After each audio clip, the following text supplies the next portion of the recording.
Hey there, I'm Gary Lloyd, and I thought about starting a new kind of quick series on Elias Davis, a trustful native, and specifically his experiences during the Civil War.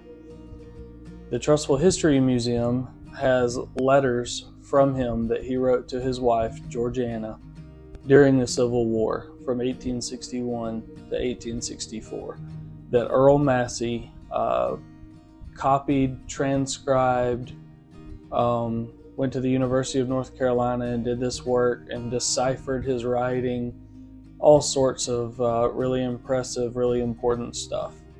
And I wanted to bring it to you now in a 21st century kind of way. I would still encourage you to certainly come to the Trustful History Museum when we have it open and read these letters for yourself.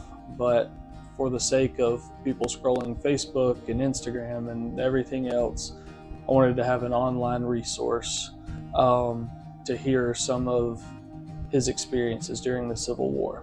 So I'm going to read a little bit, just an intro video, so a little bit about Elias Davis.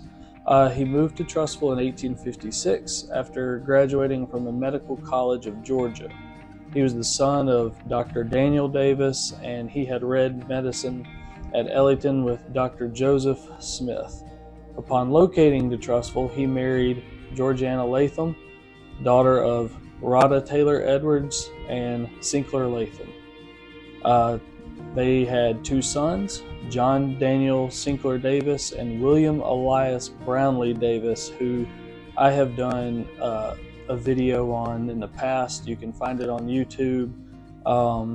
W.E.B. Davis's statue stands in downtown Birmingham, right outside of Hillman Hospital. Both of those sons are mentioned a lot in these letters back home, so that will be those will be some key figures in these letters. How the letters came to get to the University of North Carolina. My understanding is a relative of Elias Davis gave the University of North Carolina at Chapel Hill the Southern Historical Collection at the Wilson Library, the original Civil War letters that Davis wrote home to his wife. Given the chance to obtain copies of these handwritten letters along with permission granted to publish them, Earl Massey studied the letters for months. He had to learn how to decipher the handwriting, the usage of many words and phrases that are no longer used today.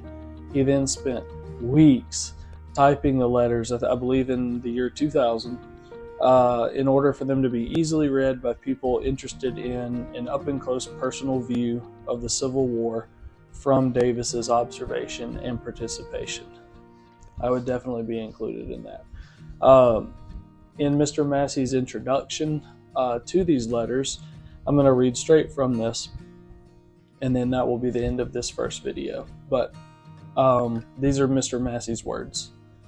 Reading the following letters, one cannot help but get emotionally involved with Dr. Davis. Being separated from his wife and young family was difficult enough.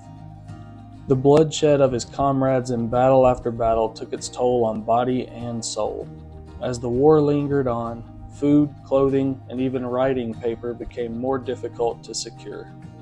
The latter letters were often written on scraps of paper, morning report forms, and backs of letters received from his wife, Georgiana. One letter was written between the lines of a letter Georgiana had sent to him.